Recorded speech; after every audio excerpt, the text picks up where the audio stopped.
One of the biggest linchpins in our economy is critical minerals. That's why they're called critical, because they make our cars and trucks, our computers, our smartphones, our iPads, computers, TVs, everything, semiconductors, AI, data centers, airplanes, turbines, solar panels, even defense, nuclear energy, anything practically in our economy, a zillion products.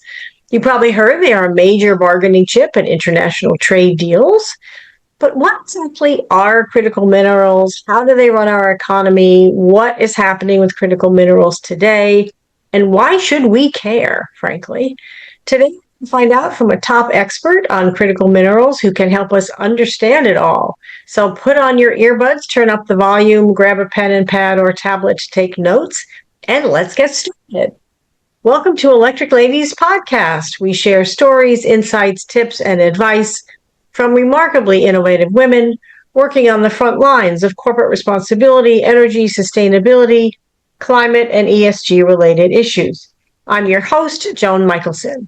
You can find us anywhere you listen to podcasts on our website, electricladiespodcast.com, and through my articles as well.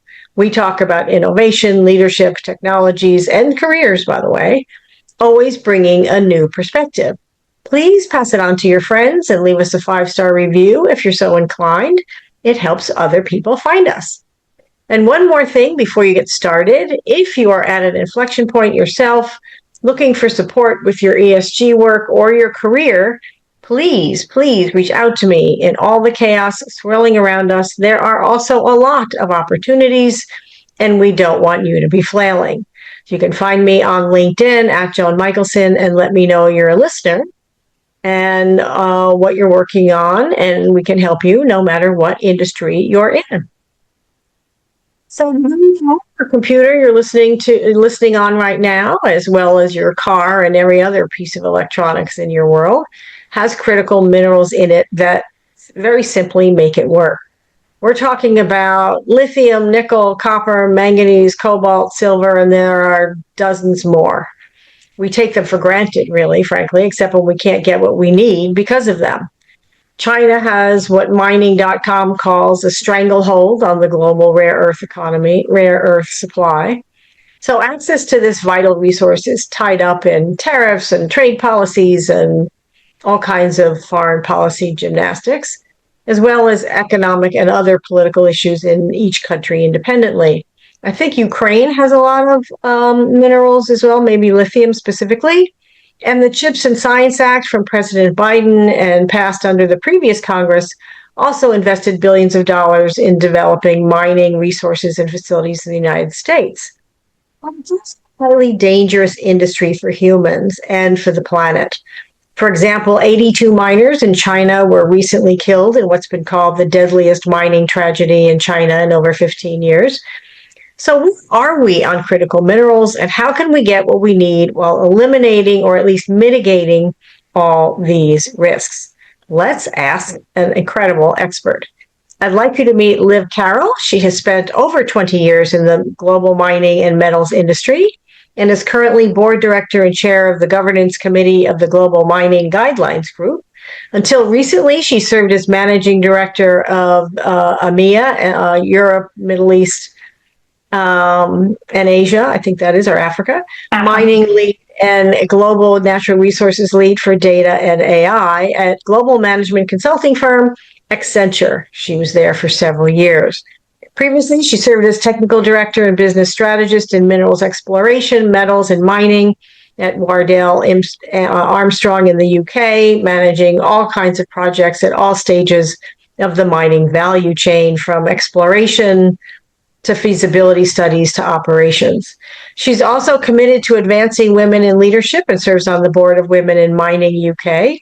And by the way, she is a technical expert. She's a chartered geologist by trade. She earned her Bachelor's of Science degree in geology from Durham University, the Master's of Science degree in mineral deposit evaluation and project appraisal. Who knew there was such a thing? From the Imperial College of London. Yes, studied behavioral science in the executive education program at LSE, London School of Economics. And she's currently doing a PhD. Good grief, woman. I had the privilege of meeting Liv at a conference in Amsterdam last year, and I knew I wanted you to meet her. So without further ado, please join me in welcoming Liv Carroll to Electric Ladies podcast, and she's joining us from the UK. Welcome, Liv. Joining me. Thank you, Joan. Thank you for inviting me to be part of this conversation today. Oh, you're welcome. You're welcome.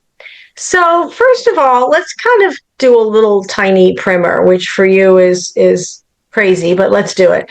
So before my introduction, a brief primer on the uses of critical minerals, why they're called critical, and correct anything I got wrong in the introduction. Yeah, so critical minerals are fundamentally the minerals that we need for critical areas of our life today, such as technology, the energy transition. Particularly the energy transition is certainly where critical minerals started. But now obviously supporting all of the digital technology and the AI infrastructure, such as data centers, and others. So given where we are in the world, defense materials have become more considered as what are the minerals and materials that we need in order to have a sufficient supply of defense. I'm going to call them materials for I don't want to call them anything sort of more sinister than that. And interestingly, there are conversations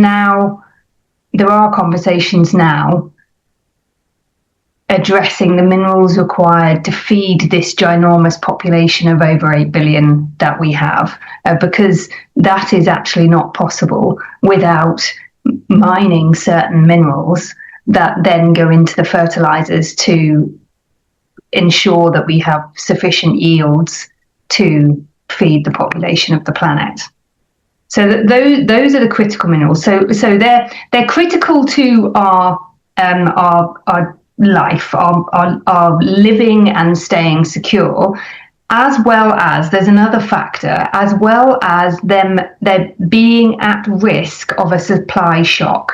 So that supply shock could be a significant producing mine of, say, copper, for example, having an unplanned shutdown. There may be potentially an incident, for example. An earthquake underground was one of the recent incidents that happened at a mine in a Latin American country that then had a knock-on effect on the volume of copper production and the volume, therefore, of copper coming into the market. But it could equally be things like strikes have impacted the production volumes in previous years. It could be unrest. We know that 70% of cobalt is mined from the DRC. So it could be that any one of these countries that is sort of a cornerstone producer of critical minerals goes through some turmoil, and that makes it difficult to either continue producing or continue exporting. And then the other very key influence is, you mentioned China, rightly so. And what's interesting is China, on average, it varies across minerals, but on average, if we take a sort of global look at the critical minerals and the commodities that fall under that, 80 to 85% they process. So that's where the minerals have been mined. They may have been mined elsewhere. A lot of them are mined elsewhere and then exported to China. China processes them and changes the minerals into something that then could be used to manufacture these things that we use every day, which things like electric vehicles, solar panels, battery technologies, other electronic and digital technologies. So they're some of the key ones. And we have seen this play out over the last 12 months with tariffs and changes in policy where certain restrictions have been put on certain minerals. So there's a limit on export of those minerals or a ban on export of those minerals. And that has a huge knock-on effect if that is the only source globally of those minerals, or is the dominant source globally of those processed minerals. And you're right, China does produce the highest percentage of rare earth elements in the world. And interestingly, for the listeners, some may know already, but rare earth elements are not actually rare. They are relatively abundant, and there are a suite of elements in the periodic table that all have somewhat similar properties. Their sort of structures are similar, and because they're similar, they behave similarly in a chemical way. So it's very hard, the sort of overlap between the boundaries of how they behave, and that makes it very difficult to separate them. And that's why rare earth elements are so challenging. They actually are quite abundant, but the processing of them is a challenge. And China has spent decades perfecting the processing and standing up the infrastructure processing for rare earth elements, and therefore they are dominant in that space, and to some degree have a significant amount of control over what the rest of the world has access to. Thank you for that. That's really, really helpful. It begs the question, just a quick follow-up. I would think other countries could be if they're not mining, they are mining some of them, but if other countries are shipping minerals to China to be processed, why does it have to? You said they've spent decades perfecting the process, but why haven't other countries said, wait a minute, this is an opportunity, let's develop the process and perfect our own process so we're not dependent upon the proclivities that China brings as a political, international power? Yeah, so that's a very interesting question. And in fact, a number of other countries globally did used to have the capabilities, the processing capabilities, and even the mines. There was a very large rare earth element mine in North America that has since shut down. The world went through a period of sort of de-industrialization in the global north, the Western nations, and pushing that, moving towards service economies and pushing that industrialization to other nations, including China. And as a result of that process, we have lost some of the infrastructure that either existed or the policy that supported that kind of industrial infrastructure. And these aren't facilities and systems that you can stand up overnight or by next week. To stand up these kind of there's a huge capex investment requirement to build a processing facility for whatever commodity it is, or whatever suite of minerals it is, or to process whatever ore it is. And what's interesting at the moment is a lot of the conversation by governments and some of the policy that's recently been published and been enacted is focused on, when we talk about security of supply, is actually very much focused on the primary mineral out of the ground. And as we've just discussed, that's actually not the problem. It's not the challenge that we face or the risk that we face. It is that largely the processing capabilities are dominated by one country. And so there needs to be a lot more focus on, as you suggested, on actually standing up those capabilities. But we need the investment and commitment, and it takes time. The other interesting, I read recently that a factor to this is that if you look at the skills requirement, 20, 30 years ago, we had very, very experienced metallurgists and chemists who who understood mineral processing, who understand, and people who had worked in the industrial context of standing up these processing facilities, of actually commissioning them and bringing them online and ramping them up to full production. Because that whole sector of the industry has disappeared, not entirely, but has diminished so significantly in the global north, we've lost that skill set. Whereas China has been nurturing that skill set for the last 20, 30, even 40 years, and actually graduating more people from universities with these skills that we need. And therefore, it's going to take time to get those skills back available in the workforce pipeline.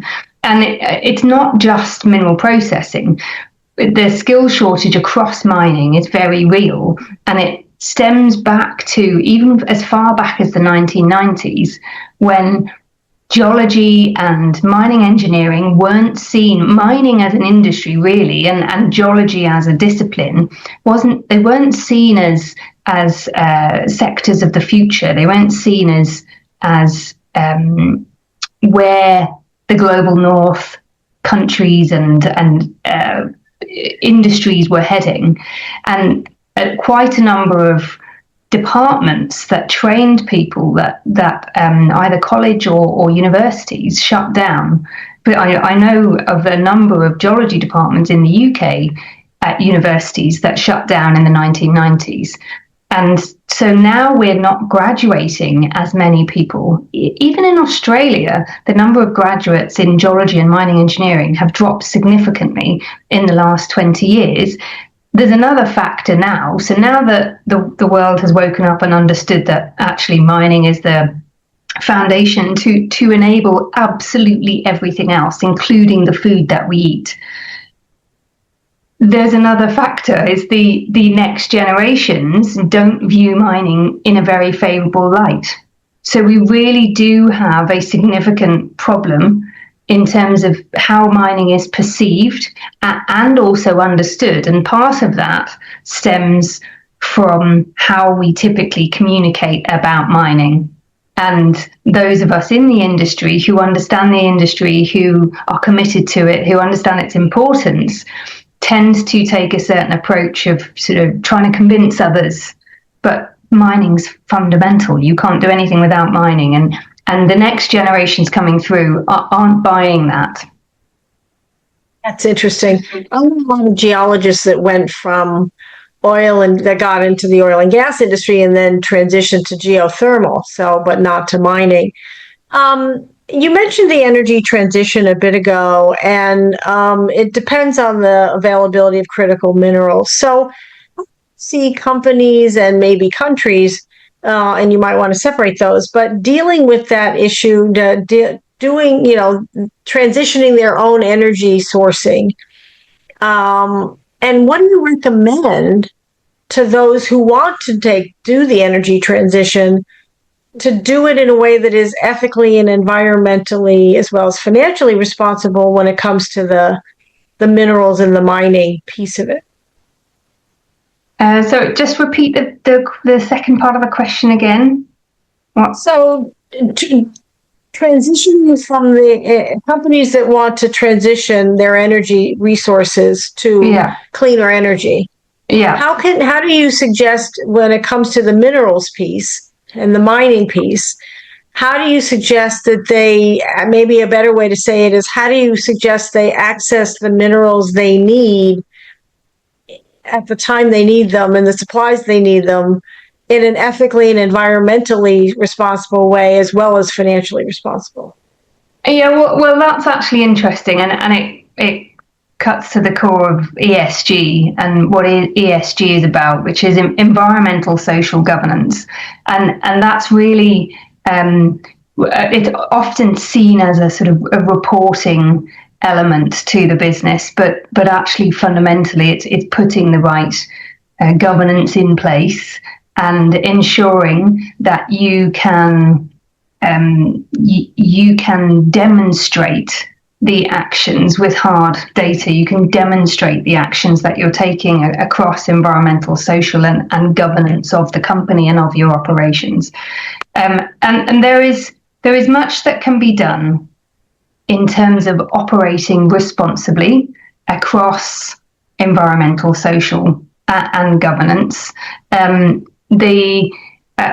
My time, the last 10 years working at Accenture, where we were working with all of the major mining companies, leveraging the latest and greatest technology across digital, data, and AI, we were often working with clients to use those technologies to support more sustainable, more energy efficient, more water efficient, or even building closed loop water supply systems, reducing waste, reducing consumption of things like reagents or lubricants, reducing tire wear so you're not using your tires up as fast and sending those tires to landfill, or actually looking at alternative uses for worn and end-of-life tires. So you start building in potential for circular economy in the mining space.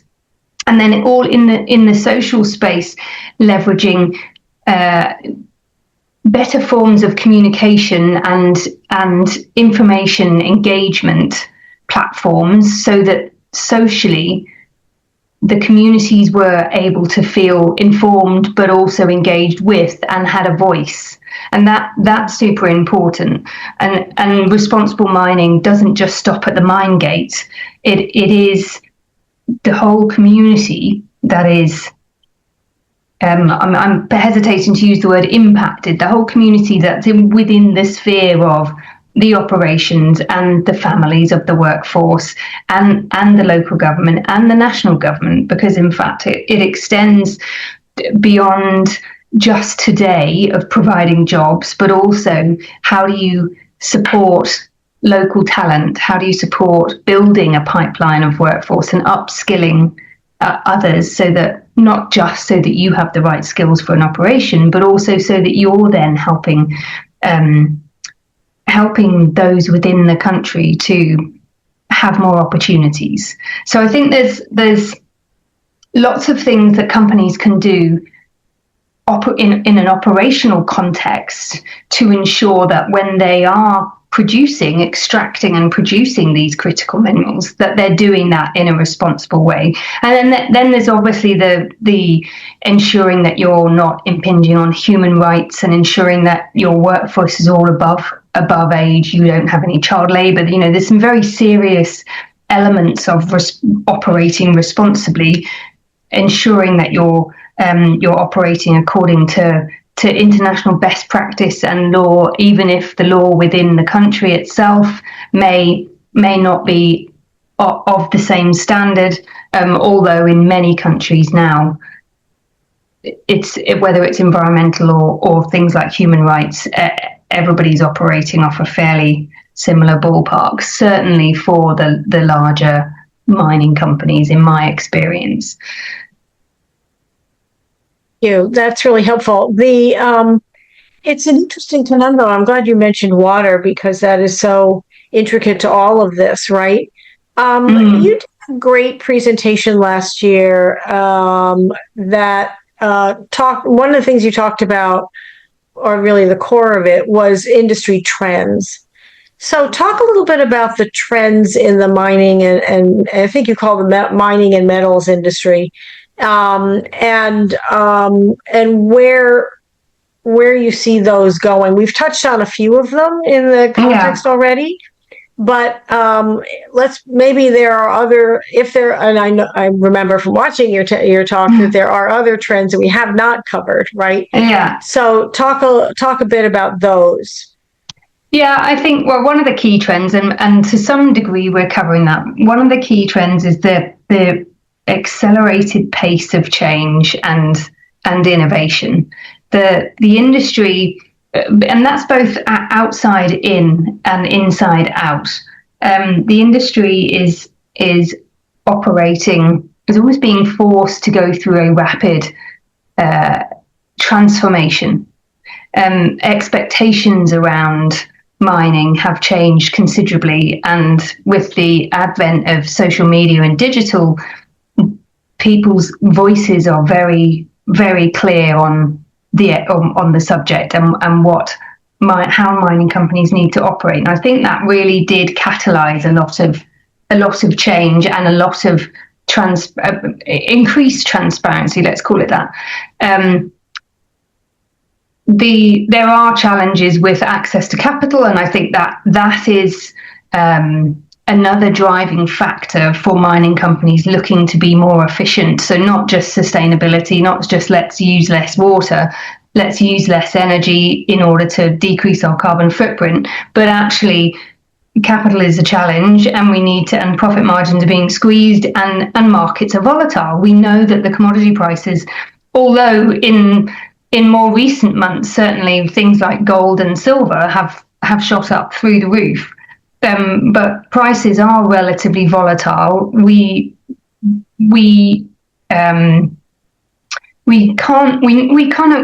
know where supply shocks might come from, but we can't necessarily predict those. So, for example, the conflict in Iran, one of the key things that is being impacted is those reagents I mentioned earlier, supply of those reagents for processing of the primary ore in mining operations. And one of the key things you need is sulfuric acid. And that, because they're not getting the supplies through the Strait of Hormuz, that is causing significant knock-on effects to mining operations. So I think there's a lot of volatility geopolitically and also in commodity prices, which is partly impacted by the geopolitical volatility. And that is a trend that we don't see changing anytime soon. The other key trend that we haven't really touched on yet in any significant way is AI. Now, AI, so I joined Accenture in 2016, and digital transformation for mining was really just starting to become a priority in terms of allocation of spend. And AI, I think it certainly has been part of the thinking around strategy for mining companies in the last 5 years, but in the last 2 years or so, it's really now accelerated. Where and how should we be using AI, and what existing processes can be dealt with by AI, freeing people up to focus on their actual disciplines. So take, for example, exploration, and you have geologists, geochemists, geophysicists spending 70% of their time just trying to work out what data exists, where it sits across the organization, pulling the relevant data to the area that they are looking at into one sort of coherent data set, and then only then being in a position to actually use their smarts to run analytics on that data. That's 70%, that whole finding the data that's relevant, making sure it's clean, curating it into one data set. That could all be dealt with a combination of data engineering and AI. And that would free those geologists, the geoscientists, the geologists, geochemists, geophysicists, to actually do what they're trained to do what their experience has taught them to do. And that's to find the most prospective ground, and then within the prospective ground, find a world-class discovery, preferably. So I think there's a much more focused. There's a whole trend around AI in that the mining companies certainly are now saying, okay, well, we need to be using this, and specifically where are we going to use it, rather than broadly thinking what's our strategy around it, and we probably ought to have some guardrails, and we probably ought to look at cybersecurity. It's now right. In this discipline, in this segment of the value chain, or this layer of optimization, where can we leverage AI and then use more advanced versions such as agentic AI, which pulls in lots of different types of AI to execute on a particular process. I think that's a key one. And then the other major one, and I have mentioned it already, is the skill shortage. and it's a challenge that's being faced across the industry, and again, it's something that that AI can actually support, not necessarily in terms of if those skills are missing, we use AI instead, but actually digital platforms and AI are great, fantastic tools for training, and for doing remote education. So leveraging those tools to access access and build a wider talent pool, a broader talent pool, is something that certainly some people across the industry are looking at. Thank you. That's really helpful. I'll go back to AI for a minute. I mean, one of my pet peeves about it, and I do use it selectively for certain things, is that it makes a lot of mistakes. And it's but it does apologize. Yeah, exactly right. It makes a lot of mistakes, and it doesn't, and it does it with a bit of arrogance, which is always kind of interesting to me. But it, in this particular case, I mean, in most cases, in many cases, it's benign. Those can be benign. You can, do your own double checking of research. But in cases of using it for something like mining, or extracting it, that those mistakes can be both dangerous and expensive, right? Yeah. And one of the, really catastrophically so. So, how do you suggest, and maybe you have some case studies, that minerals and metals companies are spotting and mitigating the errors and the potential impact of those errors before, and sort of catching them? And how do you think responsible companies that want to use Gen AI and then any other AI can do so responsibly? I mean, how do they validate, et cetera? Like, well, this is a minefield in and of itself. Yeah, it is a minefield, you're right. And there's a whole field around responsible AI, and it is so fundamental to ensure that you are considering the various different elements of responsible AI, not least making sure that any AI used is fair, of course, but there are numerous other elements of responsible AI, such as ensuring that it's validated. And interestingly, before we go on to the actual AI piece itself, part of that validation comes from the data. So I talked before about geoscientists leveraging data engineering and AI to do all that, pulling data together and creating of that data and ensuring that data is quality data, validating that data. And I think what is often, I won't say not considered, but what is often not thought of first is actually that the underlying data feeding the AI, that is where you need to focus your attention, because that is what will make mistakes, what will lead to mistakes. The data, the data that it needs to be, it needs to be of sufficient quality. So it needs to be accurate. And if there are, depending on what type of data it is, it may be that the data works, that with that context, a range is fine. But for whatever the context is, that data needs to be fit for purpose and validated and accurate, and validated that it is indeed accurate. So, for example, going back to the exploration piece, in historical exploration, even in an exploration program today, you may take a coordinate, so an XYZ of where you are on the planet, and write that down in a different way to how I would do it. We've written them in a different way. So when a machine is then searching through, it may look at our two. They might both be right, but it might look at them differently and treat them differently. So it is so important that that data is validated. And then what is being fed in, you can be confident in. Going back to the actual AI itself and responsible AI,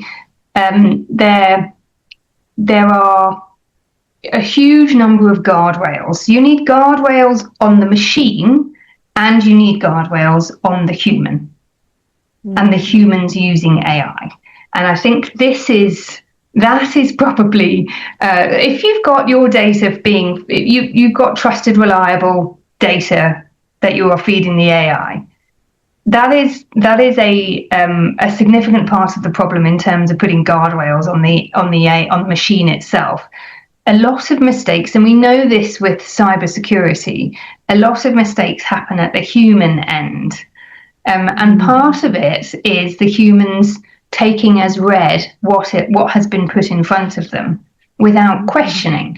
And we went through a bit of an evolution here on AI, because we had this whole, human in the loop, and then, we don't actually need humans. We've got agentic AI, and we can, the machines can do it themselves, and if there's an issue, the humans will be notified. And now we've gone back to humans in the loop, or humans on the loop. So a human does need to validate, especially if they are significant decisions, because, as you say, the implications are absolutely ginormous. If you have an AI system, for example, supporting, not running, hopefully, but supporting your trigger action response plan in a mining operation, if something goes wrong and someone isn't, or the right people aren't alerted because a threshold, the AI hasn't recognized a threshold has been crossed, maybe the data, the instrument that was capturing that data on the ground has had a glitch and missed a couple of readings, then you've got a real problem that could have serious implications. So having a human in the loop or on the loop is really important, depending on what the application of AI is. And then teaching all of us how to use AI responsibly and how to verify and question AI, because it becomes, in our time poor world, it becomes too easy to just say, I asked ChatGPT and Chat said this, and that's fine. I don't have time to check. That'll do. And I do wonder, for the younger generations, how challenging this is. How challenging it is going to be for them to know to question. When I'm engaging with ChatGPT about a particular topic, maybe researching something for my upcoming PhD on circular copper systems, for example, there are times when an answer will come from ChatGPT and I'll think, no, that can't be right. But I know that can't be right from nearly 25 years in the mining industry. If I'm 16, 17, 18, younger, I won't necessarily know to question that. And I think that presents a significant challenge. No, I appreciate that. I've even had grown people with experience say, I looked on ChatGPT or Claude and it said blah, blah, blah. And I'm like, well, that doesn't sound right. What are the sources? What are the whatever? Yeah. I'm part of the faculty of Competent Boards, a training program offered by Board Intelligence.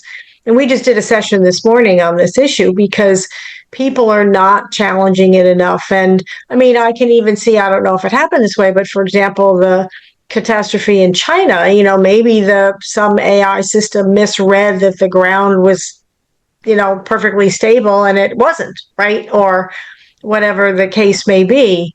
So I appreciate that.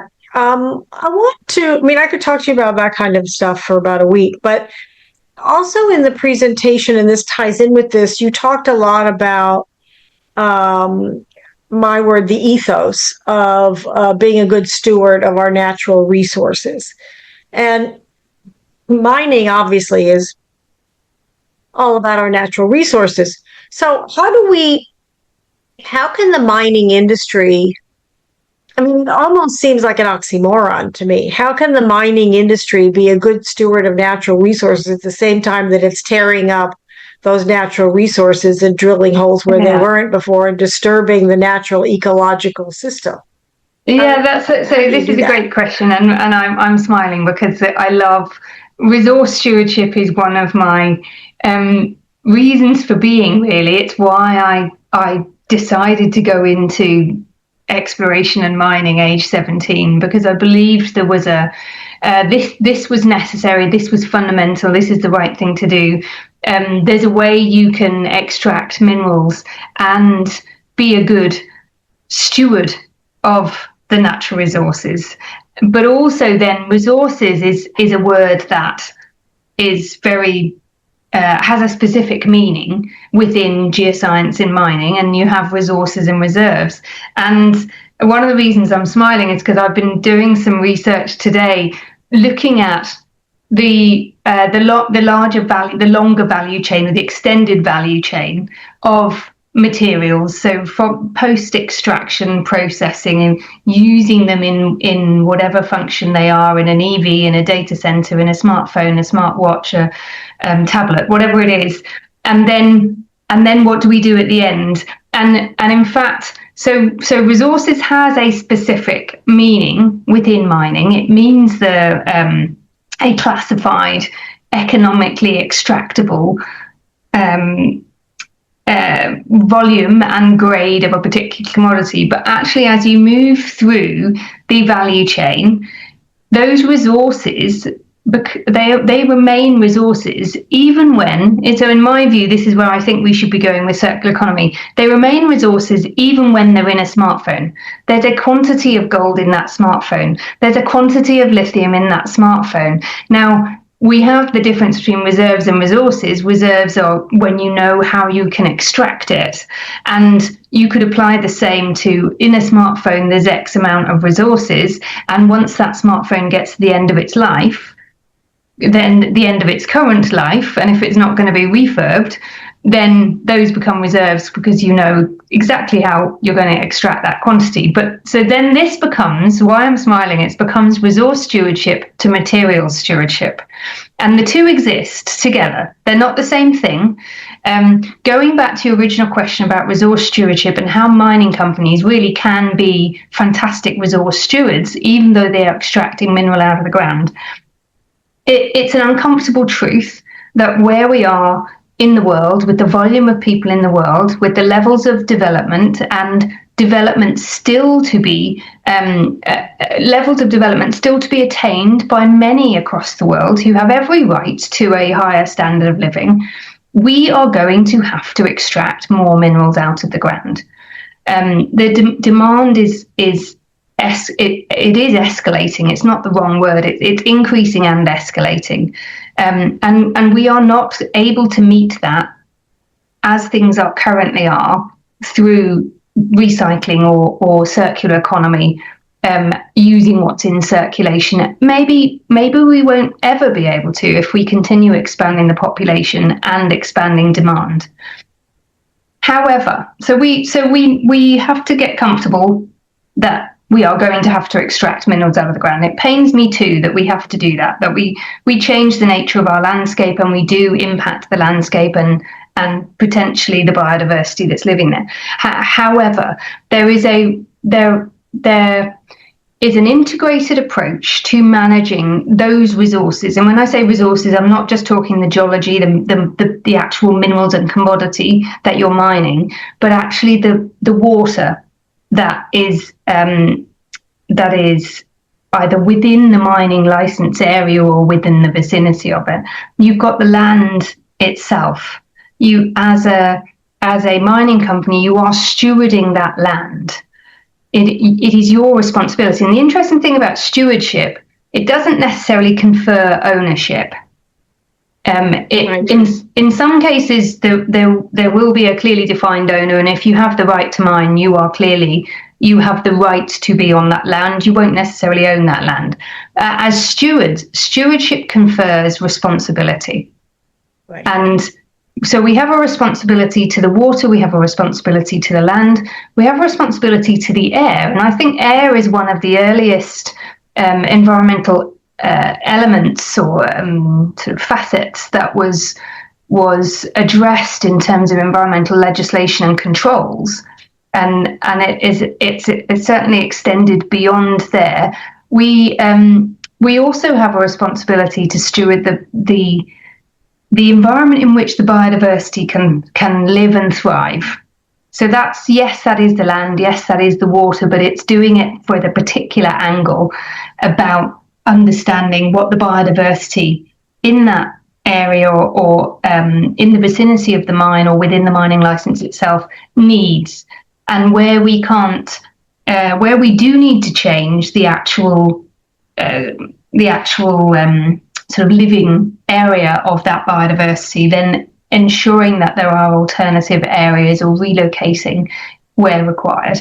Interestingly, I was having a conversation with a lady yesterday from a company that does exactly this in the mining space. Her company sells software and particularly a platform that enables people in mining companies to track the biodiversity and to understand changes over time, and therefore they're able to see, okay, we've extended operations in this direction, what impact has that had?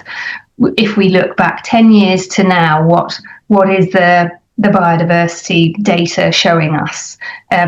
Has there been an improvement, for example?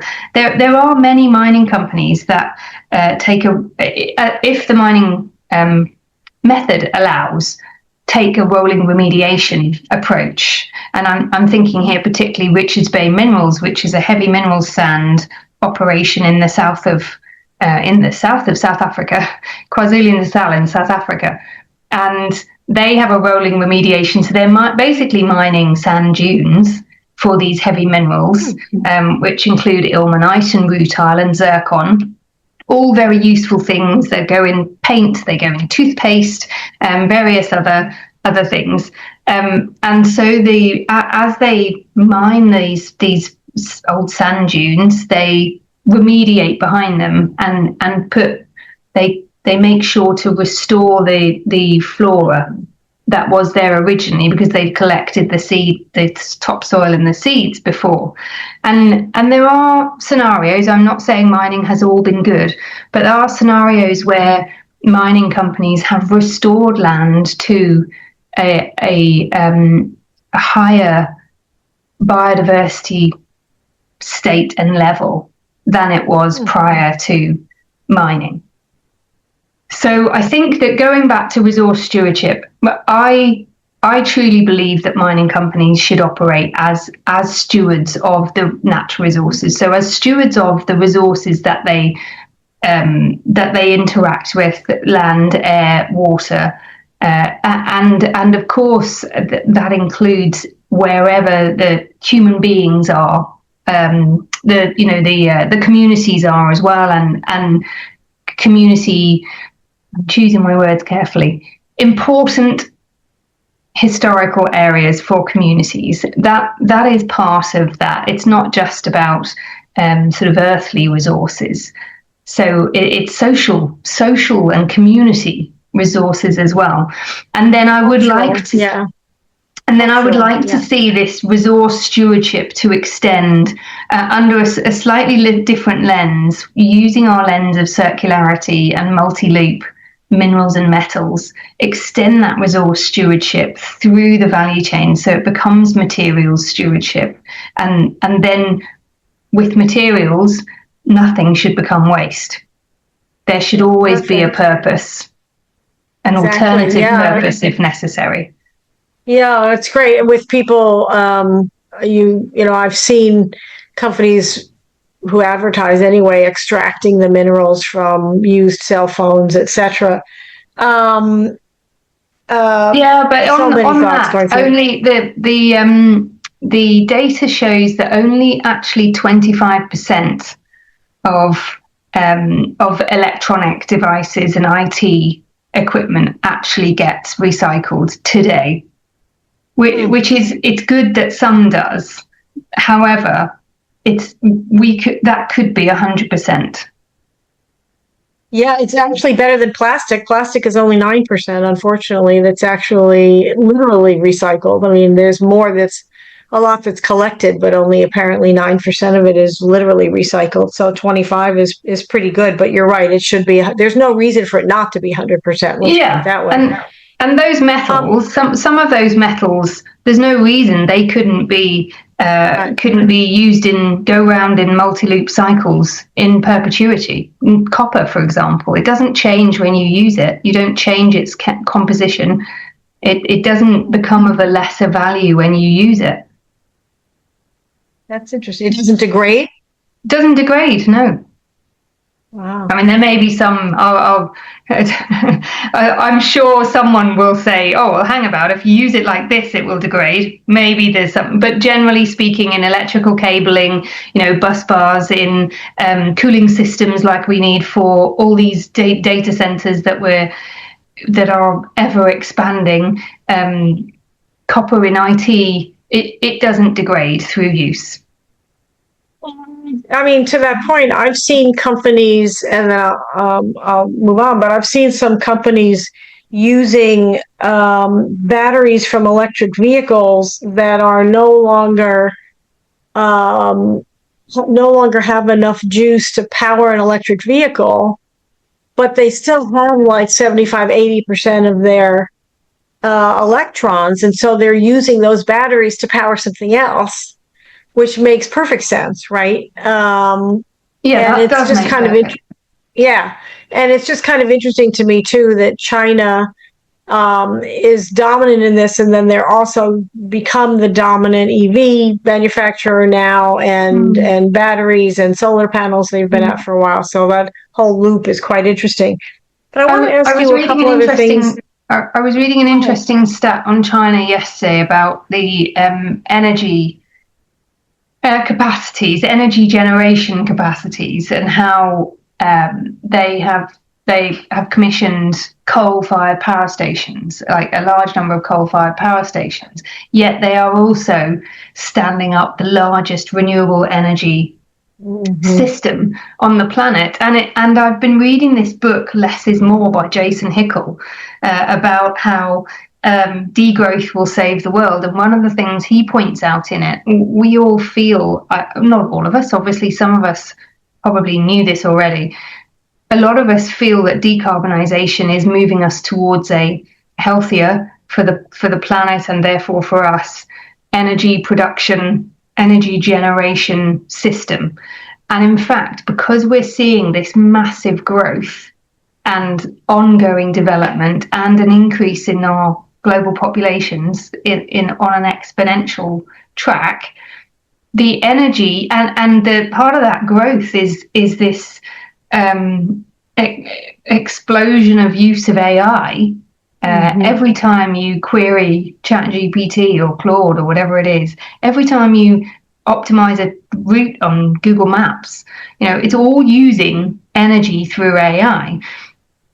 It's massively ramping up our energy requirements, and therefore all of the renewable that we're putting in place is meeting that, or it's addressing that additional, it's contributing to address that additional energy requirement. It's not actually replacing out the fossil fuel energy. Oh, that's interesting.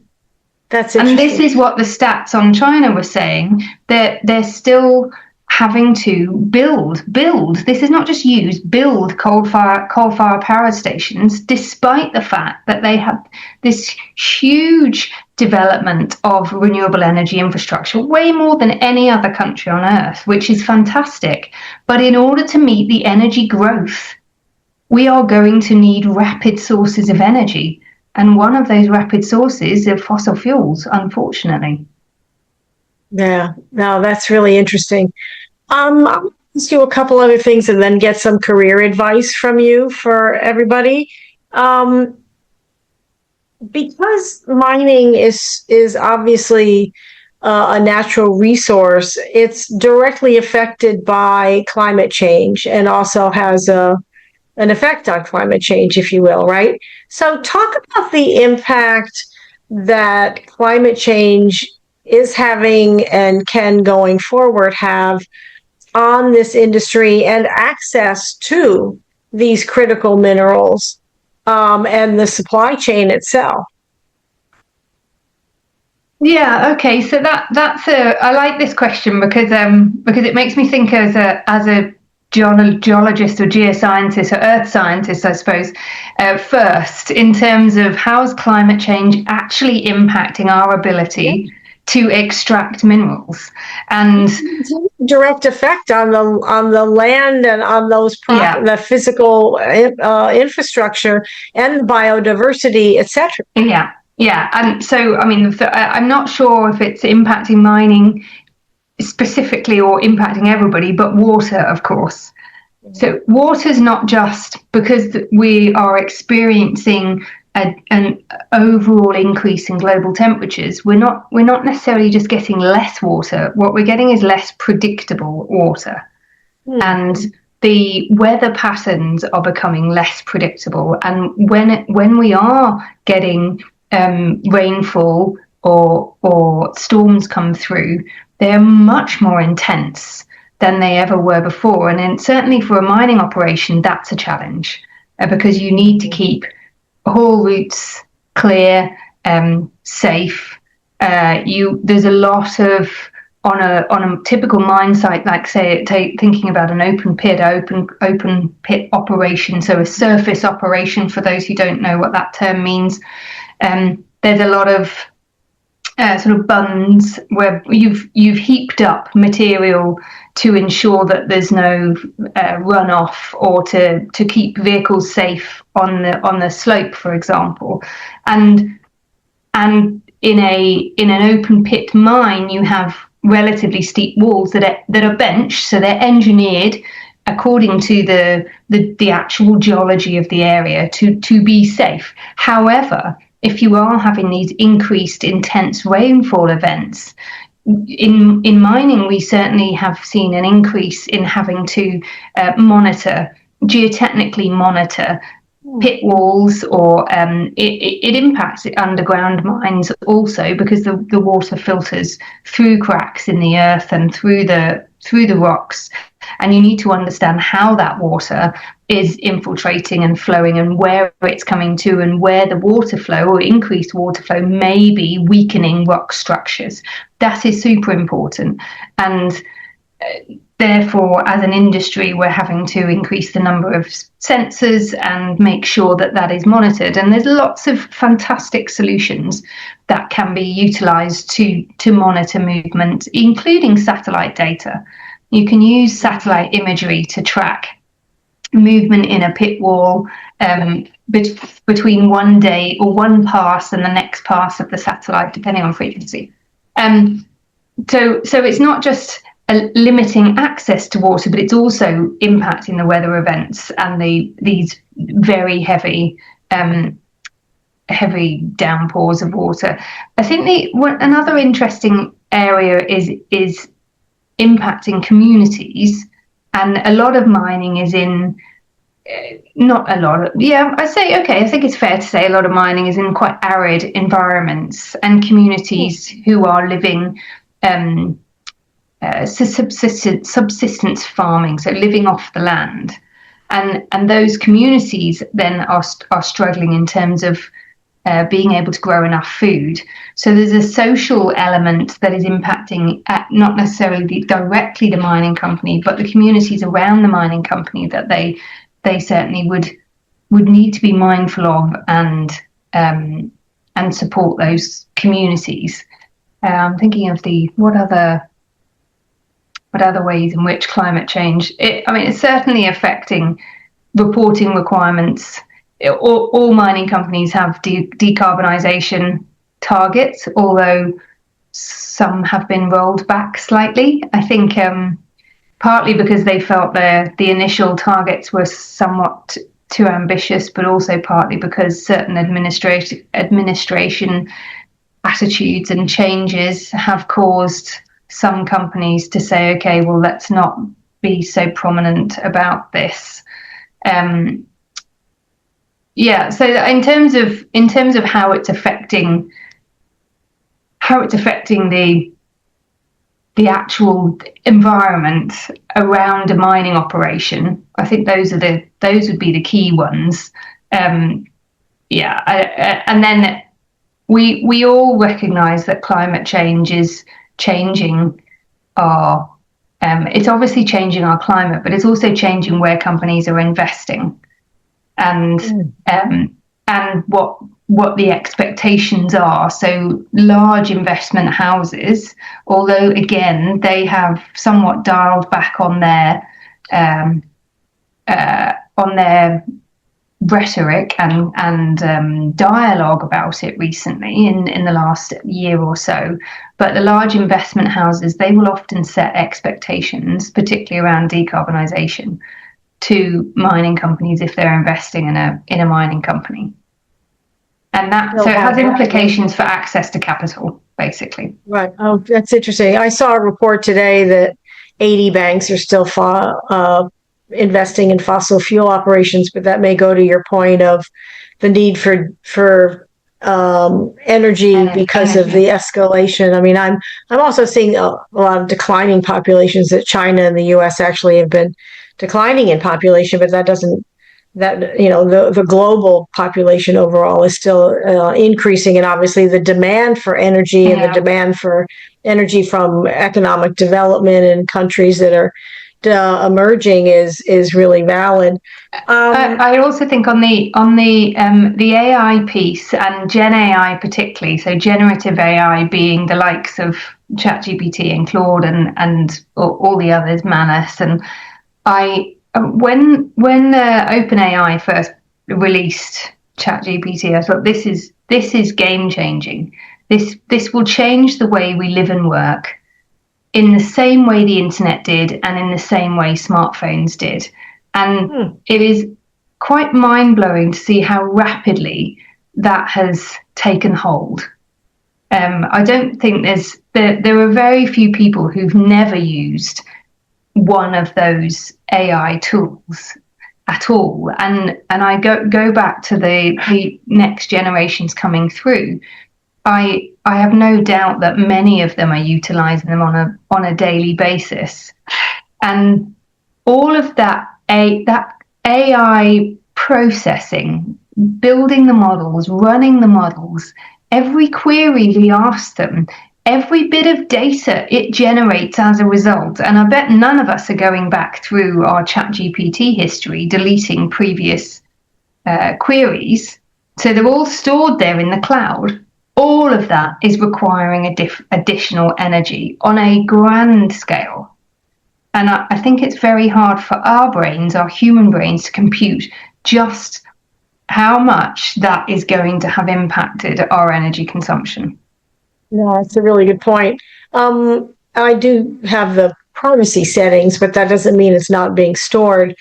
One of the interesting things about you and this whole industry to me is you're on the board of that Organization for Women in Mining, and I saw some data that actually is current from this year, March 2026, from the UN, that there's between 10 and 14%, depending upon how you look at the numbers, of women in critical minerals, in the critical minerals workforce.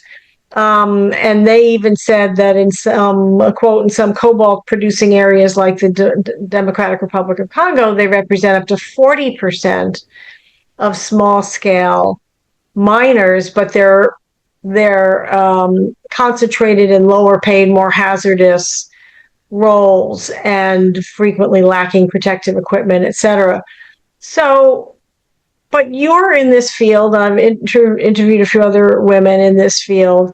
So what do you suggest on that? I mean, we don't necessarily want women climbing into mines like a lot of these men have. I mean, I wouldn't, but I suppose maybe some woman would. Certainly she has a right to have the option to, if she wants to. It's a choice. But there are so many different roles in the mining industry and metals. So what do you think about that terrible statistic, and wrap that around your commentary on the need for the workforce in this space, and the need, frankly, in some ways, for a different workforce, because the industry has changed and all the ecosystem around the industry has changed? Yeah, so this is a topic obviously very close to my heart, given that I'm a woman in the mining industry. And I think the stats, as far as I understood them when I first graduated from masters in 2001, was about 12% mining globally. It was 12% women in mining globally. And now the average globally, it's around 15%. So in 25 years, we've increased by 3%, which is not huge progress, unfortunately.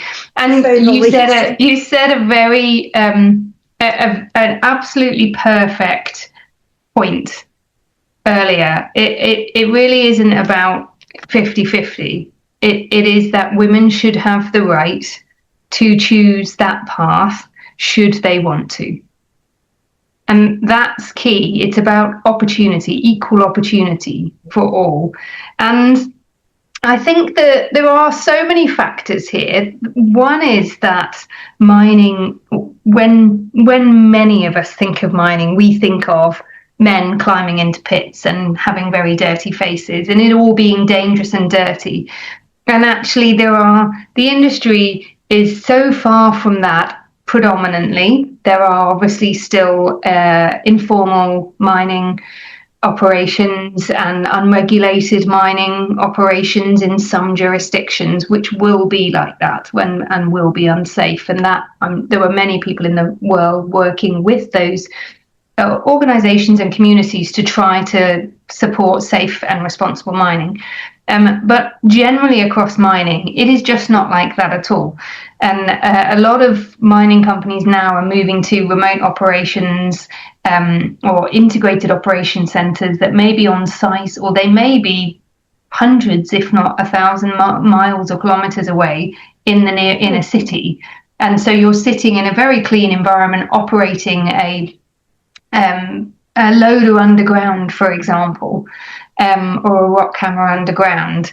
And the perception of mining, I think, holds a lot of women back from choosing the industry for a career. What is also not understood is the amazing breadth of roles across the mining industry or the minerals industry. And we've touched on so many different disciplines today, from exploration, operations, mining engineering, processing, to environmental monitoring, biodiversity, sustainability, decarbonisation, and there's all the obviously peripheral, more business, corporate function type roles as well, social engagement, community and social engagement. So there are many, many different roles. Education, upskilling the workforce, upskilling the local community, and many roles that would appeal to many people. But I think that it's not well understood, the breadth of roles available across the mining industry. And then I think it's important to call out to call a spade, not to use as a geologist, that's a very apt term. But there are challenges for women in the industry. I don't think we should shy away from that. The report that Rio Tinto put out a few years ago, I think it was called Everyday Respect, demonstrated that there are unacceptable behaviours across the industry. And I've witnessed and been on the receiving end of those. And I think that is not about putting rules in place that say you mustn't do this and you must only do this. I think this is a not just mining, but a more of a societal issue that is best handled together.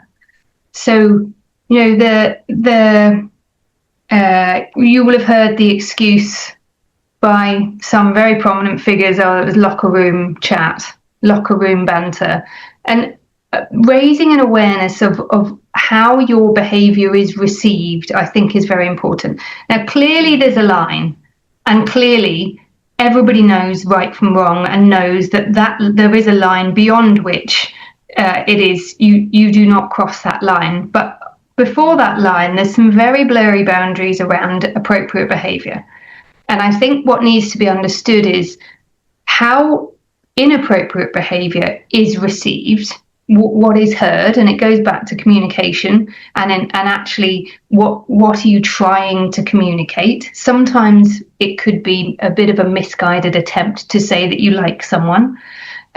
How is that locker room banter that might have been acceptable amongst you and your peers as teenagers actually is not acceptable in a workplace or as grown adults, with a mature mindset on you. And I think understanding how behavior is being received and perceived, how inappropriate behavior is being received and perceived, is really important, and having that conversation together so that those who maybe don't know, in that grey area, don't know, well, I thought this was absolutely fine, I was only joking. If once informed, then they have an opportunity to adjust their behaviour. And then there's the other thing about lots of reports have shown that having mixed gender workplaces is actually a very, very constructive makeup, and it helps all genders. And we know that there are challenges regardless of gender these days. I think we live in a relatively challenging world, and there are lots of men who would be happy to have an environment in which they felt more able to say if something was bothering them, for example. And often when you have a more balanced makeup of genders in a workplace or in any sort of group, there is an opening up, an allowing of feelings, and certainly for our male friends who commonly are told growing up that boys don't cry and you need to toughen up, and all of these things that meant they pushed down their feelings and emotions and just swallowed it, and it's not healthy for them either. So I think, that's led us on to a more the benefits of all genders across society, but I think for mining, encouraging raising awareness of the different roles across mining, the breadth of roles across mining, raising awareness of actually the environment, the working environment, and that commonly these days a remote operating centre, maybe like the one Rio Tinto has in Perth, is in a big city. You don't actually have to be on a fly-in, fly-outs. You can have a family. You can go home to your family in the evenings. I think making it more accessible for women, and certainly for women, I know that might sound like a gender stereotype, but we do know that women carry more of the domestic weight, certainly after having children, than men do generally. Not all men, of course, but generally women carry their weight of the majority of the burden, the domestic burden. Right. I don't want to call it a burden, but the responsibilities, let's say responsibilities. With responsibilities. So let's just a couple of points that come to mind on that. First of all, microaggressions are very real. I've experienced my share of major and micro, or macro and micro aggressions myself, as you would guess. But also I find that some of this is due to the upbringing. I mean, I have a good friend in another city who used an ethnic insult as an adjective in a sentence one day, and I didn't say, "How dare you?" I said, "So what does XYZ have to do with this?" And they said, "What are you talking about?" I said, "Well, you just said yada, yada, yada." And they went, "I had no idea. I never thought, and this is a grown man in his 50s or 60s. And he said, "Well, that's how I always grew up learning that term. I didn't think about it in that context at all." He said, "Oh my God, thank you for pointing that out to me. It just never even occurred to me." And of course, corrected him before. Yeah. Because Yeah. for whatever reason, right? And so part of it is the conditioning and they don't know and giving people the benefit of the doubt. I like to, when people do weird stuff like that, I try to be curious and respectful because it might be an innocent mistake that nobody corrected them on because they're kind of a macho guy or whatever, and nobody wanted to confront them or the CEO or whatever. The other thing that comes to mind is I've been watching Francine Lacroix on interviews on Bloomberg, and she interviewed the CEO of Rolls Royce, who I bring it up because he's apparently a rather candid fellow. And he's pissed off some people because he has words. And some people have thought it was rude, but he's like, look, you always know where I stand. If if it's great, I say it's great. If it's lousy, I tell you it's lousy. You never have to wonder. That is liberating, right? Yeah. If I'm having an issue or you're having an issue, just talk about it. And I find that personally refreshing. I like working with people like that. So I thought it was interesting, even that she had to bring it up. Yeah. Yeah. And I very much enjoy mining working. and yeah. Sorry, go ahead. I very much enjoy working with people where you know where you stand. Exactly. And I find that what I was also thinking is that mining in particular, as well as automotive/defense, are very macho perceived industries. Like you were talking about the perception of the industry. And so you can see how a lot of guys are going, I'm in skiing. It's like being in the oil and gas. And, there's certain industries that are associated with being macho. So I can kind of see that. Just on that. For, like about 7 weeks. Go ahead. On that, I think I enjoy working with people who are very clear on where you stand and very clear on how your contribution, whatever it is, being received. I think there's an emotional maturity element that brings in a stability. So someone can be like that. They can be very clear. No, that's complete rubbish. Go away and rip it up. Go away. Try it again. Come back to me when you've redone it.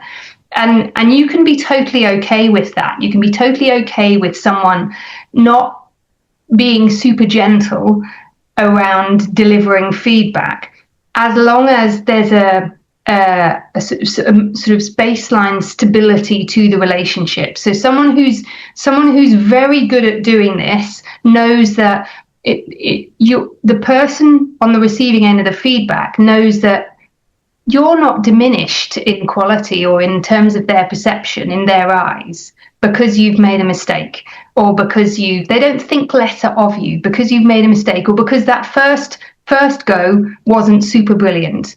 And they know that. They don't look at you lesser. They're just simply that wasn't great. Go and try again and come back. Or you made a mistake there. What happened? But if with an emotional maturity, maintaining that stability, the foundation of the relationship is stable, let someone learn without fear.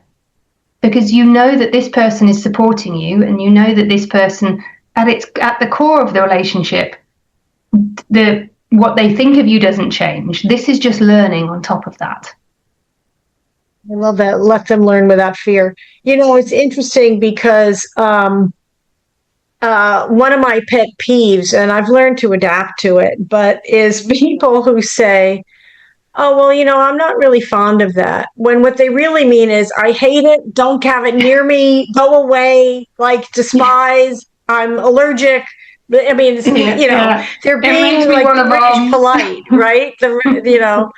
I have a friend of mine in Australia who was telling me this one day. Their son said something about, well, I'm not fond of whatever was pickles or something. I don't know why pickles come into mind, but whatever it was, a food.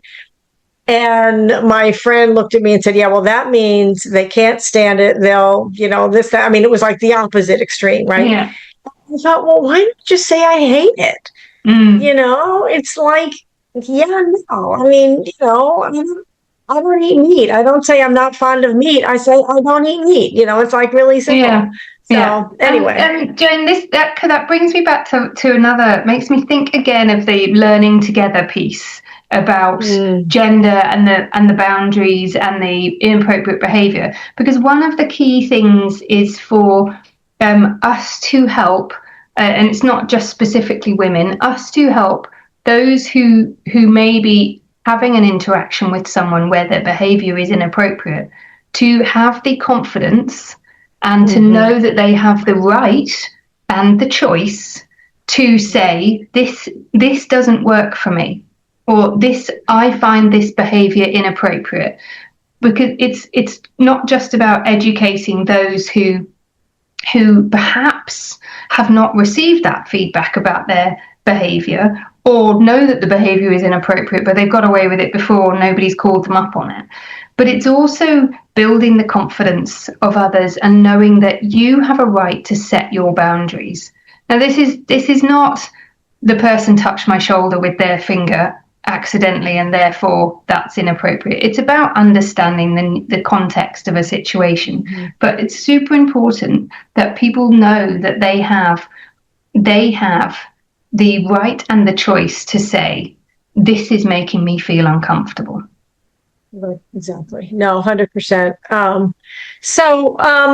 We've sort of been doing it a little bit here now, but before I let you go, I'd like to get really, and this is more specific to careers, but career advice for mid-career women.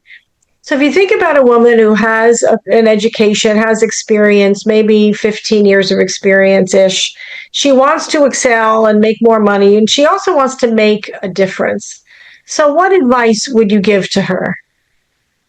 I love this question because I've been there, and two, because not just in my work on the board of Women in Mining, but through the last 25 years in the mining industry, I've engaged with lots of women, my peers, but also I love to pay it forward to support someone else coming into the industry or help them make the decision that the industry is for them. And thinking about mid-career, it's an interesting time because it's a time when time pressure usually ramps up massively. You get additional responsibilities. Suddenly you're at manager or senior principal level at exactly the same time as many women choose to have a family and have more responsibilities at home, and potentially have responsibilities caring for parents who are heading to the twilight years of their life. So it is a very challenging time mid-career, and I think what I have found to be key are mentors, and not just mentors but champions. I think it's really important to gather along the way a number of people that you feel, it's not just that they wave a flag for you and they're a cheerleader, but you feel that they seriously, they see you, they get you. You don't have to explain yourself or what you meant by something that you said to them. I don't mean because they're offended. I mean, sometimes when you say something to someone, you feel like you have to elaborate so that they really got what you meant. But the people who really get you, you don't have to elaborate. You just say it the first piece and they understand. And I think those mentors and champions are really invaluable, and they are often not in the company you're working in at the moment. They could in fact be a boss from a previous company. My boss from my first ever job, my first ever formal full-time job in the mining industry or in natural resources, I'm still in contact with him now. I would count him as one of those mentors and champions, and they're just invaluable. And I find it's important to connect with them. You don't have to connect every month, but when you think about connecting, it's not just in the times that you're looking for support, you're lacking support. Because sometimes actually when you feel like you're doing really well and coasting is when you develop blind spots. And it's super good to keep in contact with them. The other piece of advice I would say is continue adding strings to your bow, and they might not be the strings that you think you would want or need, but as you get into later stages in your career, they're the strings that will stand you apart. And for example, I've always believed, from when I got to like my last few years of high school, I believe that a community is what you make it. If you want a community to be great, then you engage in that community and you make it great. And so I've always been involved in like the school council. At undergrad, I was our undergrad representative for the Geological Society of the university, and then I was president of the Geological Society in my second year. I was a representative for undergrads on the board of studies, second year and third year, blah blah blah. And then when I got into mining, I got involved in the Mining Institute, so IMMM, and then I got involved in the Geological Society, and I was a trustee on the board of the Geological Society, and I still scrutineer for chartership, so for people applying for chartership when they've got sufficient experience and time in the industry, I still scrutineer for others going through that process. And I really do think that. And then, as you mentioned at the beginning, I was elected to the board of the Global Mining Guidelines Group twice now. I have just rolled off that director position and passed on the baton to others. But all of these, being involved in all of these different types of organisations and committees, some more focused on community, others more focused on professional standards, they add a certain some different strings to your bow than what you typically learn with your discipline, with sort of executing day to day in work on your specialist subjects. And they are the kind of skills that stand you in good stead as you get into leadership ranks, and also as you then consider, might I want to be on other boards, or how might I want to move into a slightly different career structure, kind of portfolio structure. And if you're mid-career now and you've never been on a committee, you've never been involved in a professional society, don't panic. I think that it's the kind of thing, if you think I have absolutely no time for this, often these roles don't take vast quantities of time, but what they give you is hugely rewarding and expand your network massively. I love that. That's perfect. Yeah, I've been on several boards myself and various committees over time, and it is rewarding. It's a fascinating thing, and you meet people that you would not necessarily meet. Yeah. I mean, even my being faculty at competent boards, I've met all these extraordinary people there as well. So thank you so much, Liv. I mean, we've talked about a lot of things, but any final thoughts before I let you get back to your life? Thank you very much for having me. It was a pleasure to meet you in Amsterdam. I'm delighted that we crossed paths, and I'm glad that we have had the chance to have this conversation. And I look forward to future conversations. Oh, thank you so much. Absolutely. Thank you for joining us today on the Electric Ladies podcast, Liv Carroll. I'm so thrilled that we met in Amsterdam, too. Lots to chat about there. So what did Liv say that resonated with you about critical minerals? Will you look at your smartphone differently now? Will you recycle it when you're done? Post it to us on Twitter or Threads or at LinkedIn on at Joan Michelson or on LinkedIn, and send us any questions there as well. Mention that you're a listener. You may win a 30-minute coaching complimentary coaching session with me. And please subscribe to our mailing list to stay abreast of our amazing guests like Liv, our articles, and career advice and events. Please remember, your talents matter, and you deserve to have all your skills be validated and used to the best of your ability and appreciated. Please reach out to me at any time about any of this. I'm Joan Michelson. Thank you for joining us. See you next time. Thank you, my dear. That was brilliant. My pleasure. Thank you. That was